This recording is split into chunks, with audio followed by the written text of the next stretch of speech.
Hello guys, welcome. Collective reading tayo ngayon, so tingnan natin kung kaninong energy to. Be open-minded po, hindi po halos lahat makaresonate. Thank you nga po pala sa mga nagsusubscribe, sa mga bumabalik, maraming pong salamat. Give me the message for collective, kaninong energy to. Give me the message for collective, kaninong energy to.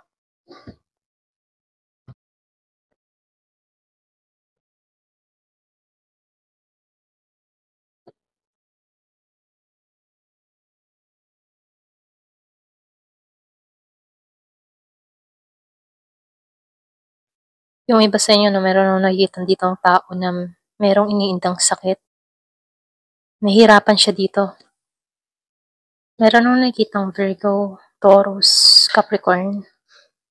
Diba tipong meron siyang iniinom na maintenance, meron siyang mga karamdaman dito na nagpapahirap sa kanyang sitwasyon. Ito lang yung nakikita ko dito, no? Kung kaninong energy to.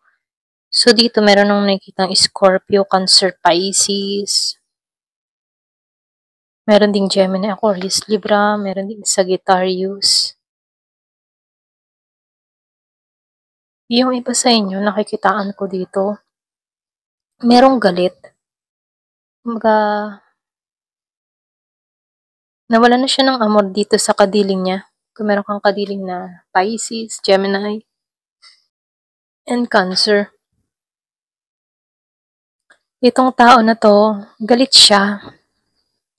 Yung iba sa inyo kung ikaw ay mataas ang presyon, iwasan mong magalit dito. Kung meron ka ditong person na nagbibigay ng sakit ng ulo. Sakit ng ulo mo, okay? Kumbaga meron ditong calling sa'yo. Magtuon ka sa kalusugan mo kasi meron akong nakikitang may karamdaman. Meron akong nakikita dito na yung ba tipo na kahit nagsasama sila, nagagalit siya, okay? Nagagalit siya dahil nawawalan siya ng amor dito sa kadiling niya, okay? Or pwede rin sabihin sa mga tao na nasa paligid niya. Yung iba naman sa inyo, meron akong nakikitang pagtatagumpay. Yung iba, lahat ng sakripisyo mo, lahat ng paghihirap mo, meron tong dulot na tagumpay. Meron akong nakikitang Virgo, Capricorn, Taurus. So, nakikitaan ko dito yung solid foundation na magaganap sa'yo. Nakikitaan ko dito yung mga tipong marami kang pangarap, hindi ka madaling sumuko kung kanino mang energy to, no? Kahit mahirap, talagang andun yung iyong pagnanais na makamit tong mga pangarap mo. At nagtatagumpay ito. Ito rin nakikita ko, no, yung iba sa inyo na pagtagumpayan na to, kita mo na yung bunga ng paghihirap mo, lahat ng sakripisyo mo.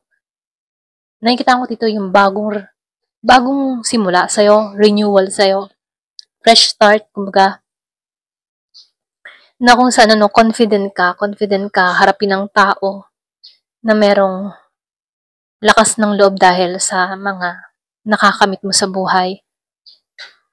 Meron akong nakikita dun sa iba na collaboration, merong gustong makipag-collab sa'yo.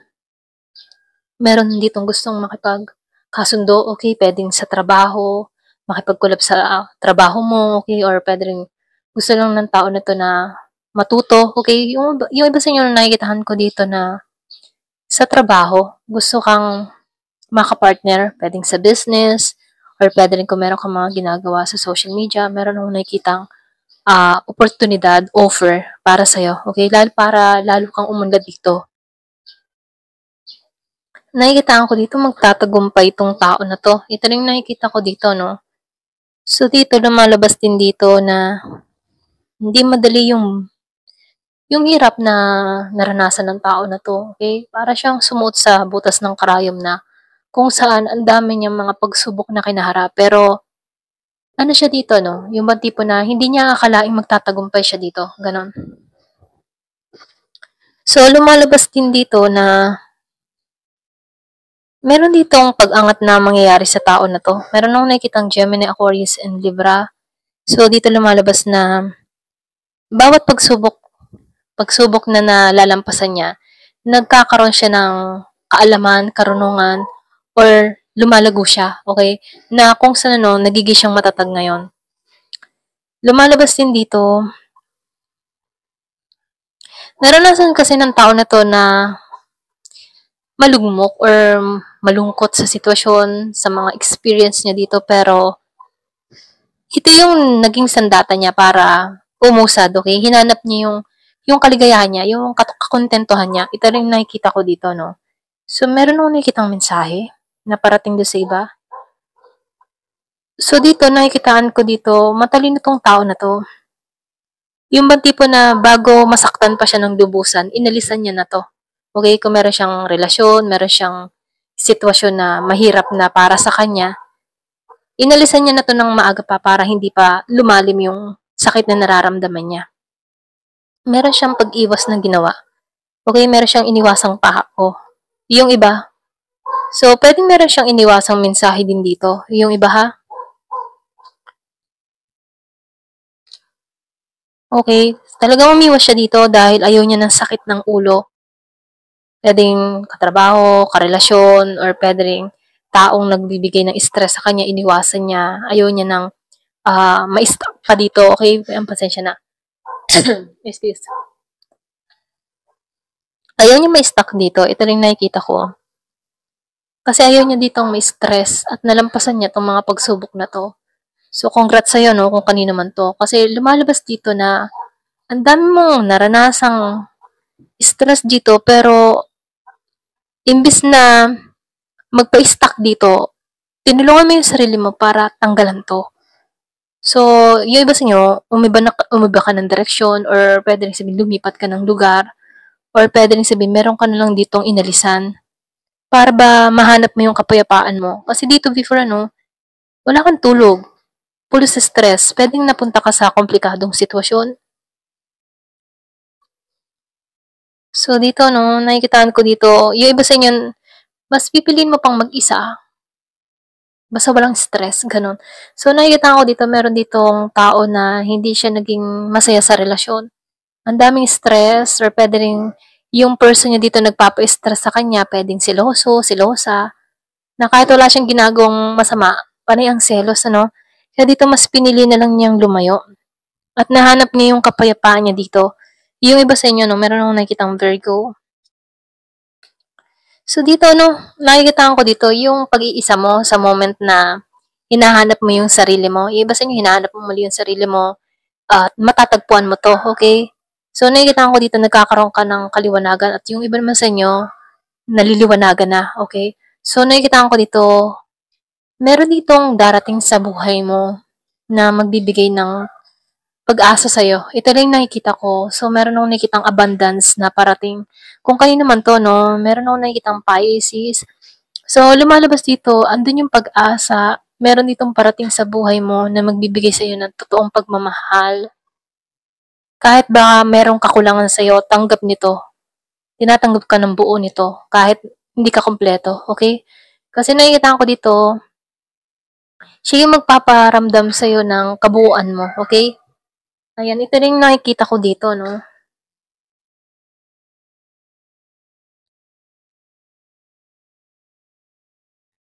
Talagang nasaktan ka, no? Ito rin nakikita ko sa'yo.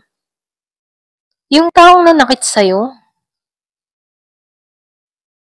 nakakaranas to ng pagsubok ngayon. Kasi dito, no, nandito ka sa isolation period na kung saan naghihilom ka, natatagpuan mo yung sarili mo, nagkakaroon ka ng kaliwanagan o pang-unawa dito, na kung saan no, may maatra ka ditong tamang relasyon na inaasam-asam mo, okay? So dito, kung meron kang nakarelasyon dito, yung nagbigay ng pasakit sa'yo, siya ngayon dito ang hindi pinapalad. Ito lang nakikita ko dito, no? Yung iba tipong wala siyang sigla. Yung iba naman sa inyo, siya pa yung mataas dito, okay? Hindi to nakikipagkasundo sa'yo. Or pwede rin sabihin ikaw, hindi ka na lang din nakipagkasundo dito sa tao na to. Kasi ramdam mo yung paglaya sa sitwasyon.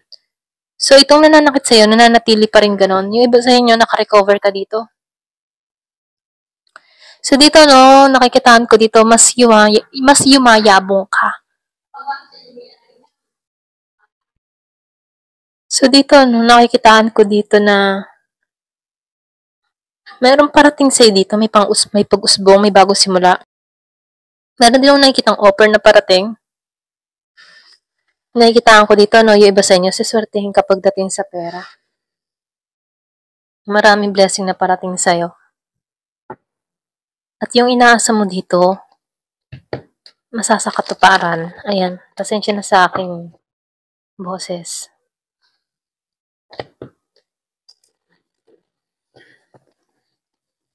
Give me the message. Ano pa yung mensahe?